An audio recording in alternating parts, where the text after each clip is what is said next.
یہ اللہ نے فکر قرآن مجید میں سکھائی. فَمِنَ النَّاسِ مَن يَقُولُ رَبَّنَا آتِنَا فِي الدُّنْيَا وَمَا لَهُ فِي الْآخِرَةِ مِنْ خَلَاقٍ وَمِنْهُمْ مَن يَقُولُ رَبَّنَا آتِنَا فِي الدُّنْيَا حَسَنَةً وَفِي الْآخِرَةِ حَسَنَةً وَقِنَا عَذَابَ النَّارِ أُولَٰئِكَ لَهُمْ نَصِيبٌ مِّمَّا كَسَبُوا وَاللَّهُ سَرِيعُ الْحِسَابِ. ترجمہ کرنے لگا. وَمِنَ النَّاسِ مَن يَقُولُ لوگوں میں سے کچھ ایسے لوگ بھی ہیں جو یہ کہتے ہیں وَمِنَ النَّاسِ مَن يَقُولُ رَبَّنَا آتِنَا فِي الدُّنْيَا اے اللہ ہمیں دنیا میں دے دے. دنیا کی فکر سوار, آخرت بالکل نہیں, آخرت کی طرف سے ذہن زیرو, بالکل خالی. اللہ پتہ کیا کہتا ہے مَا لَهُ فِي الْآخِرَةِ مِنْ خَلَاقٍ, ان کے لیے آخرت میں کوئی حصہ نہیں. مَا لَهُ فِي الْآخِرَةِ مِنْ خَلَاقٍ, آخرت میں ان کے لیے کوئی حصہ نہیں. پھر آگے فرمایا وَمِنْهُمْ مَن يَقُولُ رَبَّنَا آتِنَا فِي الدُّنْيَا حَسَنَةً وَفِي الْآخِرَةِ حَسَنَةً وَقِنَا عَذَابَ النَّارِ, اور ان میں سے وہ لوگ بھی ہیں جو کہتے ہیں اللہ ہماری دنیا بھی اچھی کر دے, ہماری آخرت بھی اچھی کر دے, ہمیں جہنم کے عذاب سے بچا لے. اللہ کہتا ہے أُولَٰئِكَ لَهُمْ نَصِيبٌ مِّمَّا كَسَبُوا, یہ وہ لوگ ہیں جن کو ان کی محنت کا پھل ملے گا, ان کا نصیب ان کو ملے گا. یہاں نہیں ملے گا, آخرت میں بھی ملے گا, دنیا میں بھی ملے گا. اس لیے آج وقت کی بہت بڑی ضرورت, ہم اپنے ذہنوں کے اندر مثبت باتیں لائیں, منفی باتیں نہ لائیں. اپنے بچوں کے اندر ان کے ذہنوں میں مثبت باتیں لائیں, منفی نہ لائیں. ان کے جذبات کو مثبت جذبات بنائیں, منفی جذبات مت بنائیں. منفی جذبات کیسے؟ ان کے اندر حسد پیدا نہ کریں, ان کے اندر بغض اور کینہ اور نفرتیں پیدا نہ کریں. مہربانی کریں, ہم نے اپنی نوجوان نسل کے ذہنوں میں نفرتیں بھری ہیں. اس کے یہاں نہیں جانا, اس سے نہیں ملنا, اس کے پاس نہیں جانا, اس چچا کے پاس بالکل نہیں جانا, ماموں کے یہاں تو بالکل ہی نہیں جانا. ہر ایک کے ساتھ نفرتیں. حسد پیدا کرنا, ہم اپنے بچوں کے اندر حسد پیدا خود کرتے ہیں. دوسرے کے پاس نعمت دیکھ کر جلنا اور کوڑھنا, اور یہ چاہنا کہ اس سے نعمت چھن جائے. ایک ہے مسابقت, ایک ہے ریس. وہ کوئی بری چیز نہیں ہے. اللہ نے قرآن مجید میں یہ بھی سکھایا, اپنے بچوں کو خود بھی ایک دوسرے سے سبقت لے جانے کی کوشش کرو, لیکن کس چیز میں؟ فَاسْتَبِقُوا الْخَيْرَاتِ, تم نیک کے کاموں میں, نیکی کے کاموں میں ایک دوسرے سے سبقت لے کر جاؤ. وہ سود کھا کر اتنا اس نے کچھ کر لیا, گھر بنا لیا, گاڑی لے لی, میں بھی اس سے زیادہ سود لے کر چھوڑوں گا, میں بھی یہ کروں گا. منفی سوچ. نیک کام میں انسان آگے بڑھنے کی کوشش کرے, اسے سکون ملے گا. اور یہ انسان حرام کام کے اندر حسد میں مبتلا ہو کر اس کے پاس یہ چیز, اس کے پاس یہ چیز, وہ حلال حرام کی پرواہ نہیں کرتا. دیکھو وہ کتنا ترقی کر گیا, میں بھی حرام حلال کی پرواہ نہیں کروں گا, میں بھی ترقی کروں گا. پھر اللہ اس دنیا کے سپرد انسان کو کر دے گا. یہ دنیا اس کا کیا حشر کرے گی. بچوں کے اندر غصے کے جذبات پیدا نہ کیے جائیں, بچوں کے اندر انتقام کا جذبہ پیدا نہ کیا جائے. یہ وہ بے سکونی کے ذریعے ہیں. حاسد انسان کبھی پرسکون نہیں ہوتا. بغض اور کینہ رکھنے والا انسان کبھی پرسکون نہیں ہوتا. میں وجوہات بتا رہا ہوں انسان کیوں بے سکون ہوا اس معاشرے کے اندر. یہ پیسہ انسان کو سکون نہیں دیتا, یہ چیزیں, یہ دنیا کی نعمتیں سکون نہیں دیتی. کتنے انسان ہیں معاشرے کے اندر جو اس کا تجربہ کر کے دیکھ چکے ہیں. مولانا میرے پاس سب کچھ ہے, بچے بڑے ہو گئے, قابل ہو گئے, فلاں ہو گئے, اتنا اللہ نے دے دیا, مجھے خود نہیں پتا کتنا اللہ نے دے دیا. بیوی بہت اچھی, بچے بہت اچھے, کاروبار بہت اچھا, لیکن مولانا زندگی میں سکون نہیں ہے. وہ سکون ان چیزوں میں تلاش کرتا رہا.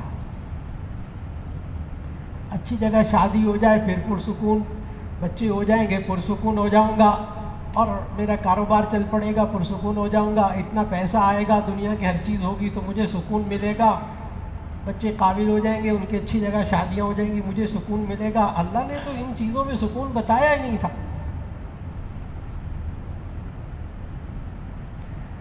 پھر عجیب بات بتاؤں، یہ بے سکون ہونے کے بعد سکون حاصل کرنے کے لیے جو طریقے اختیار کرتا ہے وہ بھی اللہ کے حکم کے خلاف.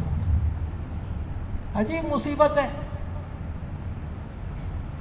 بے سکون ہونے کے بعد جب سکون حاصل کرنا چاہتا ہے وہ اس میں بھی اللہ سے نہیں تلاش کرتا. کبھی یہ موسیقی میں اپنا دل لگاتا ہے، گانے سن کر مجھے سکون ملتا ہے. ہاں بڑے بڑے جناب بڑے. اور میں بتا دوں آپ کو کہ یہ غلط بات نہیں ہے کہ گانے سن کر موسیقی سن کر سکون ملتا ہے.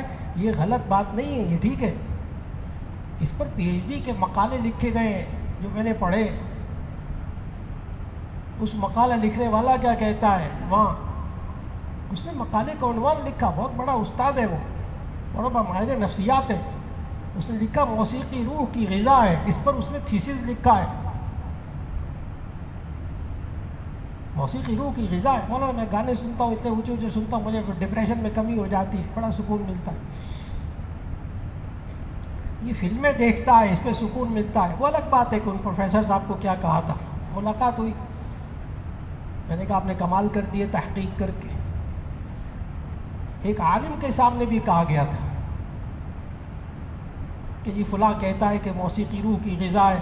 بہت بڑے عالم ہیں، اللہ ان کو غریق رحمت کرے، ان کے درجات بلند فرمائے. ان کے سامنے کسی نے کہہ دیا کہ فلاں بڑی ہستی ہے، بہت بڑا گلوکار ہے، وہ بھی انتقال کر گیا. اب تو اس نے کہا کہ وہ موسیقی روح کی غذا ہے، آپ کا کیا خیال ہے؟ تو بزرگ نے آگے سے کیا جواب دیا؟ ٹھیک ہی کہتا ہے. آگے جواب سننے والا ہے، ٹھیک ہی کہتا ہے، جیسی روح ویسی غذا. ٹھیک ہی کہتا ہے، جیسی روح ویسی غذا. پاکیزہ روح کے لیے پاکیزہ غذا، گندی روح کے لیے گندی غذا. جواب مکمل ہو گیا ان بزرگ کا.